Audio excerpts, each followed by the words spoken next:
What are the anesthetic implications of obesity, and how can anesthesiologists effectively manage obese patients during surgical procedures? Answer: obesity presents several anesthetic challenges that require careful management. Airway management. Obese patients have increased difficulty with intubation due to altered anatomy, making preoperative airway assessment critical. Consideration for awake intubation or the use of video laryngoscopy may be warranted.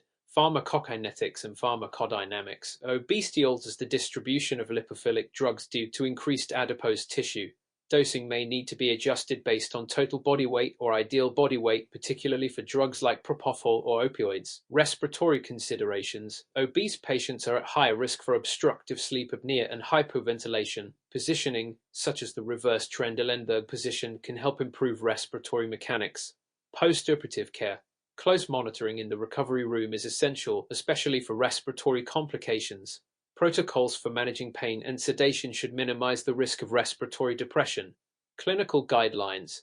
Following ASA guidelines for the management of the obese surgical patient can enhance safety and outcomes. What is the role of neuromuscular blockers in anesthesia, and what monitoring strategies should be employed to avoid complications? Answer: neuromuscular blockers in MBS play a critical role in anesthesia by inducing muscle paralysis, facilitating intubation, and providing optimal surgical conditions. Their use requires careful monitoring to prevent complications such as residual neuromuscular blockade. Types of NMBS. Depolarizing G6-phenylcholine acts by binding to acetylcholine receptors, causing initial muscle contraction followed by paralysis, rapid onset and short duration. Non-depolarizing G-ricuronium, vecuronium, compete with acetylcholine for binding to receptors, leading to paralysis. Their effects can be reversed with cholinesterase inhibitors. Monitoring strategies. Trainer 4 TOF monitoring. Use TOF stimulation to assess the level of neuromuscular blockade. A TOF count of 0 indicates complete blockade, while 2 suggests partial recovery. Clinical assessment. Evaluate respiratory function, such as the ability to sustain a head lift or count from 1 to 10 to gauge recovery from blockade. Complications. Awareness of the potential for residual paralysis is vital, as it can lead to respiratory failure and prolonged recovery. Reversal agents should be employed judiciously based on monitoring results. Clinical guidelines.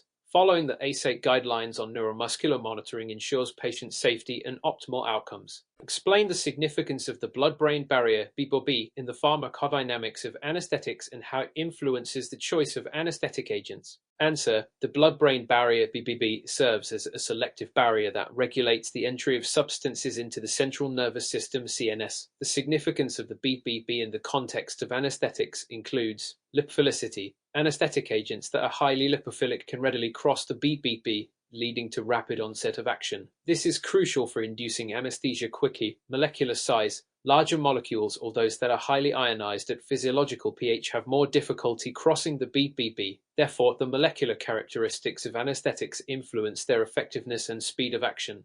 Effect on anesthetic choice. The ability of an agent to penetrate the BBB impacts its suitability for various procedures. For example, agents like thiopental are preferred for rapid induction due to their quick action on the CNS. Clinical application.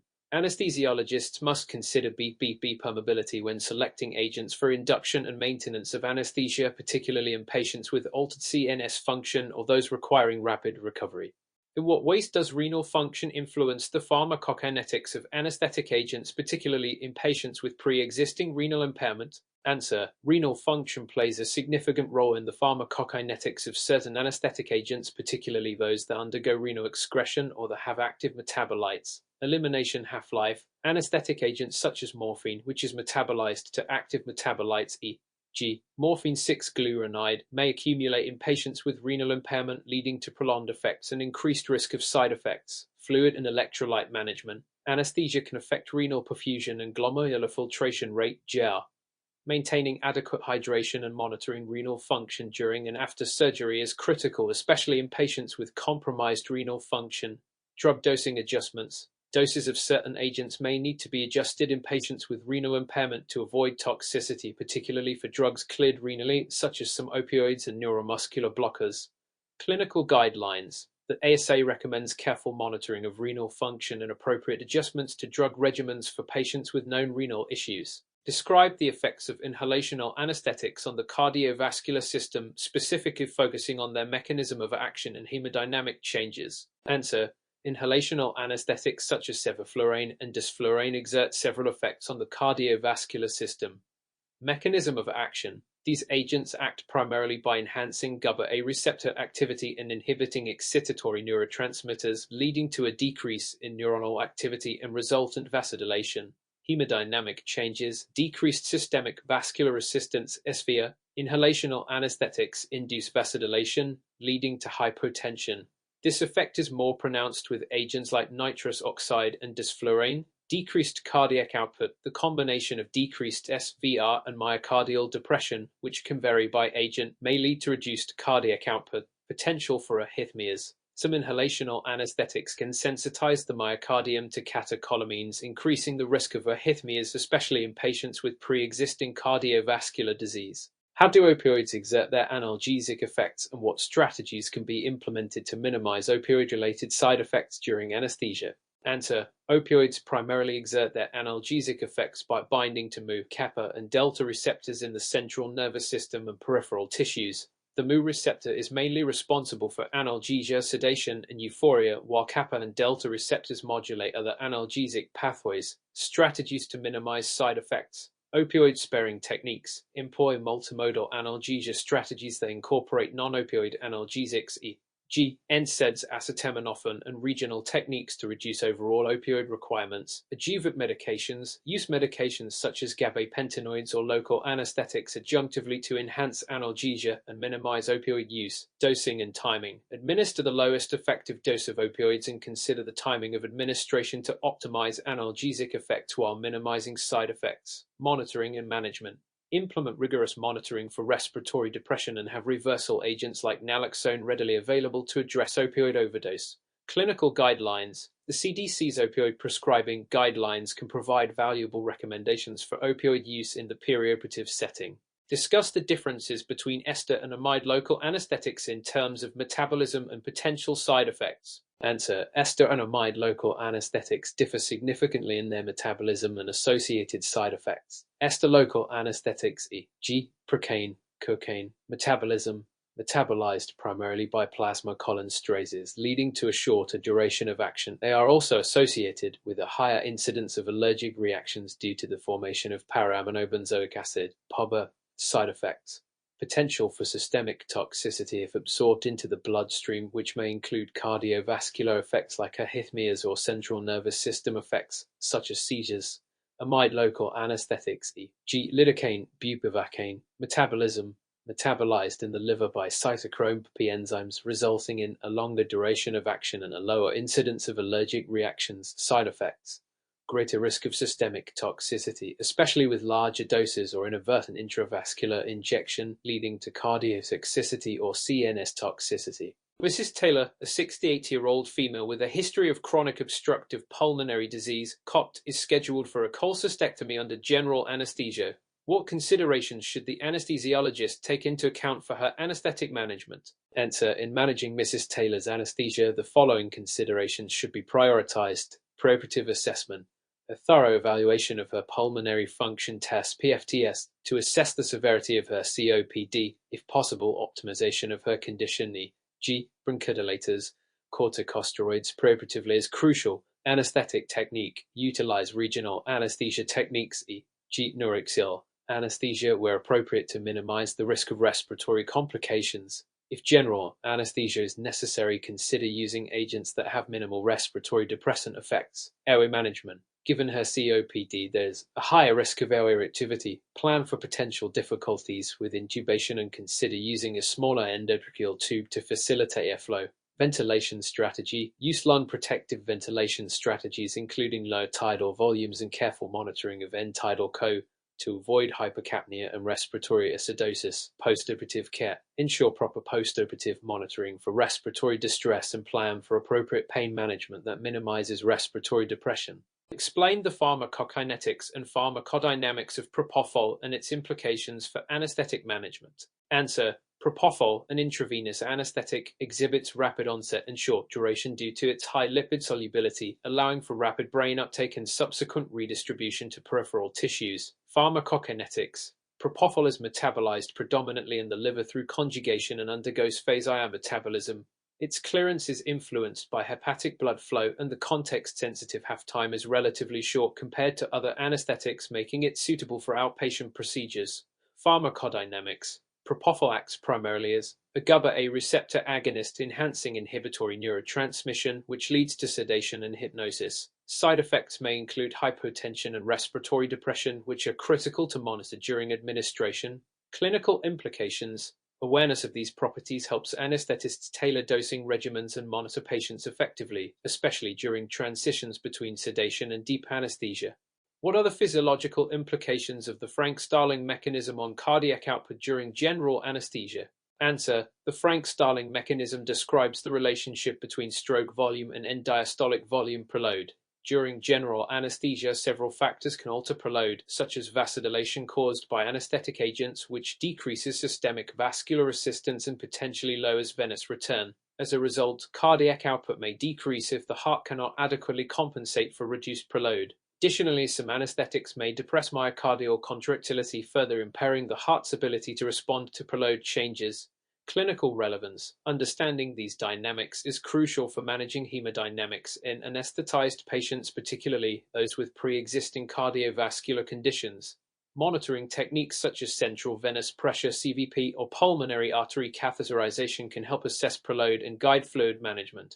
What are the primary considerations when choosing an induction technique for a patient undergoing general anesthesia? Discuss the factors that influence the selection process. Answer: when selecting an induction technique for general anesthesia, several key factors must be considered, including patient characteristics, age, weight, and medical history. Comorbidities such as obesity, respiratory disease, ASA, American Society of Anesthesiologists, physical status classification, which evaluates a patient's pre-anesthetic medical condition, surgical procedure, the anticipated length and type of surgery, emergency versus elective, the position required for surgery, supine versus lateral, pharmacological considerations, properties of induction agents, speed of onset, hemodynamic stability, potential drug interactions, and allergies. Technical aspects. The need for rapid sequence induction (RSI) in high-risk aspiration patients, the choice of adjuncts opioids, benzodiazepines to facilitate smooth induction, emergence planning, anticipating postoperative pain management and recovery time, consideration for the use of adjuncts that may prolong recovery. The guidelines from the American Society of Anesthesiologists suggest assessing these factors comprehensively to tailor the induction technique to each patient's unique needs. Mr. Thompson is a 65-year-old male with a history of chronic obstructive pulmonary disease, COPD, scheduled for elective abdominal surgery. Considering his medical history, which anesthesia technique would be most appropriate and why? What precautions should be taken during his anesthetic management? Answer: for Mr. Thompson, given his history of COPD, regional anesthesia would be the most appropriate technique due to its ability to minimize respiratory complications and provide adequate pain control without the need for general anesthesia. Precautions during management include preoperative assessment, a thorough evaluation of his pulmonary function test (PFTS) to assess baseline respiratory status and consideration of bronchodilator therapy preoperatively. Choice of regional technique. A spinal or epidural block could be beneficial as it allows for postoperative analgesia and reduces the stress on the respiratory system. Monitoring. Continuous monitoring of oxygen saturation and respiratory rate, as patients with COPD are at high risk for hypoxemia. Check for availability of supplemental oxygen and emergency airway management equipment. Postoperative care. Close monitoring for signs of respiratory distress and adequate pain management to avoid the need for conversion to general anesthesia. Discuss the balanced anesthesia technique and its significance in the management of anesthesia for major surgical procedures. Answer: balanced anesthesia refers to a multi-drug approach that combines different classes of medications to achieve optimal anesthesia while minimizing side effects. The significance of balanced anesthesia in major surgical procedures includes reduction of drug dosage. By using multiple agents with different mechanisms of action, lower doses of each drug can be utilized, reducing the risk of adverse effects. Improved hemodynamic stability. The combination of agents can help maintain cardiovascular stability by mitigating the depressant effects of individual agents. Enhanced analgesia. Incorporating opioids and adjunct analgesics in the regimen improves pain control both intraoperatively and postoperatively. Facilitation of recovery. The use of short-acting agents allows for quicker emergence from anesthesia and a faster recovery time. The American Society of Anesthesiologists emphasizes that a balanced approach enables anesthesiologists to tailor the anesthetic plan to the specific needs of the patient and the procedure, enhancing safety and efficacy. What are the indications and contraindications for peripheral nerve blocks, and how should an anesthesiologist assess the appropriateness of this technique? Answer: peripheral nerve blocks are regional anesthesia techniques used to provide targeted analgesia. The indications include surgical procedures, procedures involving the extremities, e.g., orthopedic surgeries, pain management in specific areas, e.g., post-operative pain relief, patient factors, patients with respiratory issues who may not tolerate general anesthesia, patients desiring low opioid consumption post-operatively. Contraindications include anatomical considerations, patient anatomy that may complicate access to the nerve, e.g., significant obesity, coagulopathy. Patients with bleeding disorders or those on anticoagulation therapy pose a higher risk for hematoma formation. Infection. Presence of local infections increases the risk of complications. Assessment involves reviewing the patient's medical history, evaluating the risks versus benefits, and performing a focused physical examination to determine feasibility. The American Society of Anesthesiologists provides guidelines for performing nerve blocks, emphasizing the importance of skill, technique, and patient selection.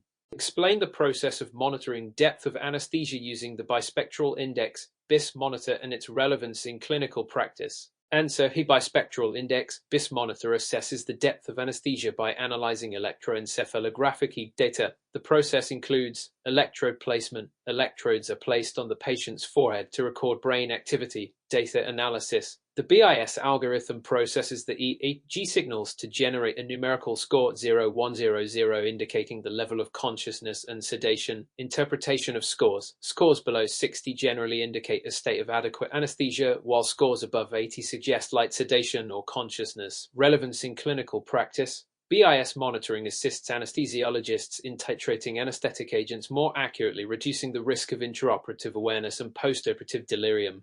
The American Society of Anesthesiologists recommends BIS monitoring in cases where depth of anesthesia is difficult to assess, visually improving overall patient safety. Identify the potential complications associated with spinal anesthesia and outline strategies for their prevention and management. Answer: complications of spinal anesthesia may include hypotension caused by sympathetic blockade leading to vasodilation, post-dural puncture headache (PH) resulting from cerebrospinal fluid leakage, infection, risk of infection at the puncture site, neurologic complications such as transient neurologic symptoms or rare permanent damage. Prevention and management strategies. For hypotension, prehydrate the patient with IV fluids prior to anesthesia. Use vasopressors if hypotension occurs. PH. Encourage adequate hydration and consider an epidural blood patch if symptoms develop. For infection, ensure sterile technique during the procedure and monitor for signs of infection postoperatively. What role does monitored anesthesia care (MAC) play in the management of sedation for outpatient procedures, and what are the specific monitoring requirements during MAC? Answer: monitored anesthesia care (MAC) is a specialized anesthesia service where patients are provided sedation and analgesia while maintaining their own airway. Its role includes safety and comfort. MAC allows for patient comfort and safety during procedures that may otherwise induce anxiety. Flexibility. It can transition to general anesthesia if needed, based on the patient's response and procedure requirements. Monitoring requirements during MAC: continuous monitoring of vital signs, heart rate, blood pressure, oxygen saturation.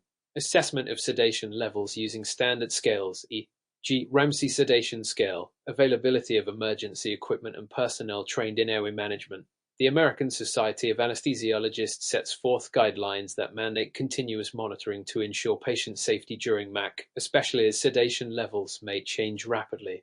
Discuss the considerations for transitioning a patient from monitored anesthesia care to general anesthesia during a procedure. What factors influence this decision? Answer: transitioning a patient from monitored anesthesia care (MAC) to general anesthesia involves careful consideration of several factors. Patient factors: changes in the patient's vital signs or level of consciousness that indicate inadequate sedation, patient anxiety or discomfort that necessitates deeper sedation.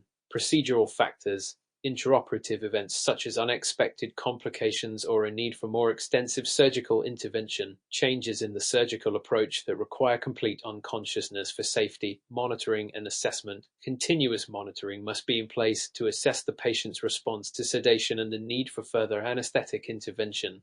The American Society of Anesthesiologists emphasizes the importance of being prepared for such transitions and having protocols in place to manage airway control and the administration of anesthetic agents safely. What are the potential risks associated with local anesthetic systemic toxicity (LAST) in regional anesthesia, and what immediate interventions should be implemented if LAST occurs? Answer: local anesthetic systemic toxicity (LAST) is a serious complication that can occur with regional anesthesia.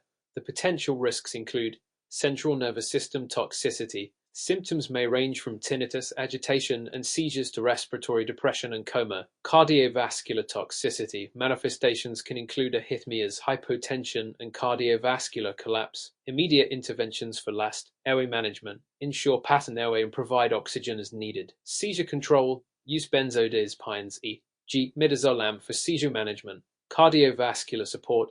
Administer intravenous fluids and vasopressors for hypotension. If arrhythmias occur, advanced cardiac life support (ACLS) protocols should be followed. Lipid emulsion therapy. Administer a 20% lipid emulsion infusion, which is effective in reversing the effects of LAST. The American Society of Anesthesiologists has established guidelines for managing LAST, emphasizing early recognition and prompt treatment to mitigate serious outcomes. What are the criteria for patient selection for epidural anesthesia, and what contraindications should an anesthesiologist be aware of? Answer: criteria for patient selection for epidural anesthesia. Indications: major abdominal surgeries, obstetric procedures, and orthopedic surgeries. Patient factors: patient preference, particularly for pain management options and absence of contraindications like infection or coagulopathy. Anatomical considerations: adequate anatomical landmarks for catheter placement, such as the absence of significant spinal deformities. Contraindications to epidural anesthesia: infection. Local infection at the site of insertion increases the risk of epidural abscess. Coagulopathy. Patients with bleeding disorders or those on anticoagulation therapy pose a risk for hematoma formation. Neurological disorders. Pre-existing neurological conditions that could complicate the procedure. The American Society of Anesthesiologists provides detailed guidelines that assist anesthesiologists in making informed decisions regarding epidural anesthesia, ensuring patient safety and optimal outcomes. Explain the components of informed consent in the context of anesthesia. How does the anesthesiologist ensure that the patient is fully informed? Answer: informed consent is a fundamental ethical and legal requirement in the practice of anesthesia. It involves several key components. Capacity. The patient must have the mental ability to understand the information provided and make a decision regarding their treatment. Disclosure. The anesthesiologist must provide comprehensive information about the proposed anesthesia plan, including the nature of the procedure, risks and benefits associated with the anesthesia options, alternatives to the proposed plan, consequences of not undergoing the procedure, understanding. The clinician must ensure the patient comprehends the information. This may involve asking the patient to repeat the information in their own words. Voluntariness. The decision must be made without coercion or undue pressure. Discuss the significance of the ASE classification system and anesthetic risk assessment. How can an anesthesiologist use this system to inform perioperative management? Answer: the ASE, American Society of Anesthesiologists, classification system is a widely accepted tool for assessing the fitness of patients prior to anesthesia and surgery. The ASE classification ranges from I healthy patient to VI declared brain dead patient and provides a framework for evaluating the risk associated with anesthesia. Risk assessment. By categorizing patients into different ASE classes, anesthesiologists can gauge the likelihood of perioperative complications. For instance, ASAI indicates a patient with mild systemic disease which may require additional monitoring. ASAIV suggests a patient with severe systemic disease, prompting a more thorough preoperative evaluation, informed decision-making. This classification helps in tailoring the anesthetic plan. For example, an ASAIV patient may necessitate advanced planning, including preoperative optimization and intraoperative monitoring strategies. Relevant guidelines. The ASA also publishes practice guidelines that recommend the use of the classification system for risk stratification, which informs preoperative consultations and anesthesia planning.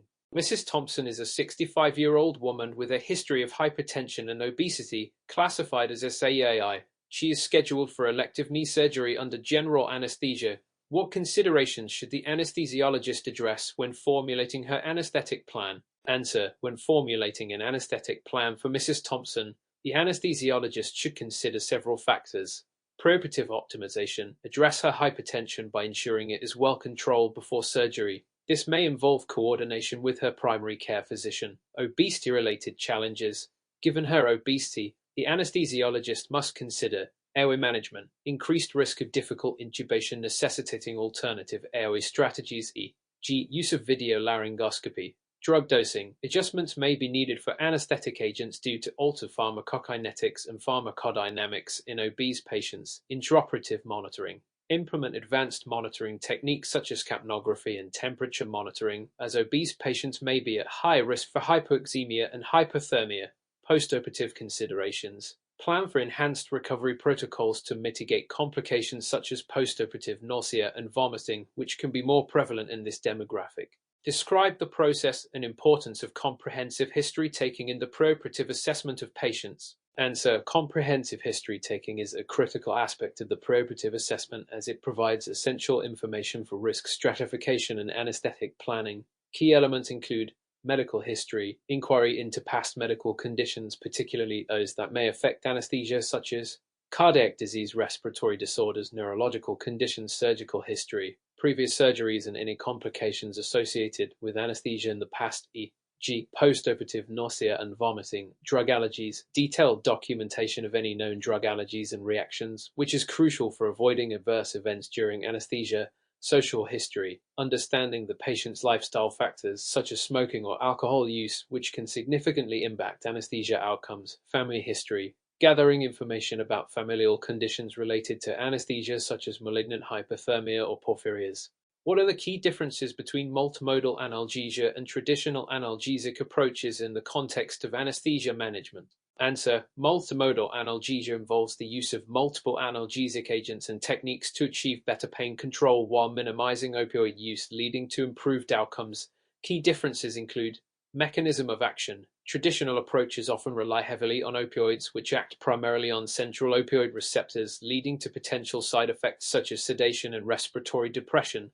Multimodal analgesia employs a variety of medications, e.g., NSAIDs, acetaminophen, local anesthetics that work through different pathways, e.g., peripheral nerve blockade, anti-inflammatory effects, providing synergistic analgesia. Patient outcomes: multimodal strategies can reduce opioid requirements, thereby minimizing associated side effects and promoting faster recovery and mobilization. Clinical practice guidelines: the ASA and other organizations recommend multimodal analgesia as a standard practice for enhancing postoperative pain management and improving patient satisfaction. Mr. Johnson is a 50-year-old male with obstructive sleep apnea (OSA) scheduled for elective surgery. What steps should the anesthesiologist take to manage his condition during the perioperative period? Answer: in managing Mr. Johnson's obstructive sleep apnea (OSA) during the perioperative period, the anesthesiologist should take the following steps. Preoperative assessment: evaluate the severity of his OSA using questionnaires, e.g., stop-bang, which helps in assessing the risk of complications related to anesthesia. Anesthetic plan: consider using regional anesthesia when feasible to reduce the risks associated with general anesthesia, as it may minimize airway compromise. If general anesthesia is necessary, plan for the use of non-opioid analgesics and avoid long-acting opioids, which can exacerbate respiratory depression. Intraoperative monitoring: ensure continuous monitoring of oxygen saturation and utilize capnography to detect early signs of respiratory compromise. Postoperative care: place Mr. Johnson in a position that optimizes his airway, e.g., elevating the head of the bed. Consider continuous positive airway pressure (CPAP) therapy if he has used it previously, and monitor closely for any signs of respiratory distress. Discuss the relevance of risk assessment tools, such as the Lee Index and Revised Cardiac Risk Index (RCRI), in anesthetic management. How can these tools influence perioperative decisions? Answer: risk assessment tools like the Lee Index and Revised Cardiac Risk Index (RIA) play a critical role in evaluating the cardiovascular risk of patients undergoing surgery. Lee Index: this tool incorporates clinical variables such as history of ischemic heart disease, congestive heart failure, cerebrovascular disease, diabetes, and renal insufficiency to estimate the patient's cardiac risk during surgery. Revised Cardiac Risk Index (RIA): The RCRI expands on the Lee index by including factors such as the type of surgery, high risk versus low risk, patient functional capacity, and preoperative serum creatinine levels, influence on decisions, anesthetic planning. High risk patients identified by these tools may require additional preoperative evaluations, e.g., cardiology consultation and intraoperative monitoring.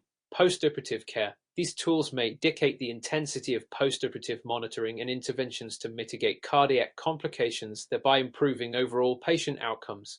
What are the special considerations for pediatric patients undergoing anesthesia, particularly regarding anatomical differences and medication dosing? Answer: pediatric patients present unique challenges in anesthesia due to their anatomical and physiological differences compared to adults. Key considerations include anatomical differences. Pediatric airways are more anterior and narrower, which increases the risk of airway obstruction. Anesthesiologists may need to use specific techniques or equipment, e.g., smaller endotracheal tubes. Increased compliance of the chest wall in infants can lead to rapid desaturation during apnea, necessitating careful ventilation strategies. Medication dosing. Pediatric dosing differs significantly due to variations in body surface area and weight. Anesthesiologists should calculate dosages based on weight mdg or body surface area m. Considerations for medication metabolism and clearance in children may also vary. For instance, certain anesthetic agents may have altered pharmacokinetics due to immature organ function in neonates and infants. Analyze the implications of polypharmacy in geriatric patients undergoing anesthesia. How should anesthesiologists approach medication management in this demographic? Answer: polypharmacy, defined as the concurrent use of multiple medications, poses significant challenges for geriatric patients undergoing anesthesia due to increased risk of drug interactions. Older adults often take medications for comorbidities, raising the potential for interactions that can affect anesthetic agents. Anesthesiologists must conduct a thorough medication review to identify and mitigate risks. Alter pharmacodynamics and pharmacokinetics. Aging affects the metabolism and excretion of drugs. For instance, decreased renal function can prolong the action of renally excreted anesthetics, leading to increased sedation or respiratory depression. Changes in body composition may alter the distribution of lipophilic and hydrophilic drugs. Medication management strategy. Perform a comprehensive medication reconciliation and consult with the patient's primary care physician or geriatric specialist when necessary. Tailor anesthetic techniques and drug choices to minimize polypharmacy effects, potentially opting for regional anesthesia or multimodal analgesia to reduce opioid use. What role does a preoperative evaluation play in identifying high-risk patients, and how can predictive scoring systems aid in this process? Answer: a thorough preoperative evaluation is essential for identifying high-risk patients and planning appropriate anesthetic management. The evaluation typically includes patient history and physical examination. Detailed assessment of medical history, comorbid conditions, and risk factors is fundamental to evaluate potential complications. Predictive scoring systems. Tools such as the Lee Index and RCRI are designed to quantify risk based on specific clinical variables, facilitating a more objective assessment of perioperative risk. These scoring systems provide a framework for stratifying patients into low, intermediate, or high-risk categories. Implications for anesthetic management. High-risk patients identified through these evaluations may require enhanced monitoring, additional consultations, or modifications to the anesthetic plan, e.g., avoiding certain anesthetic agents. Guidelines and recommendations. The ASA emphasizes the importance of comprehensive preoperative evaluations and the use of predictive scoring systems to enhance patient safety and improve outcomes.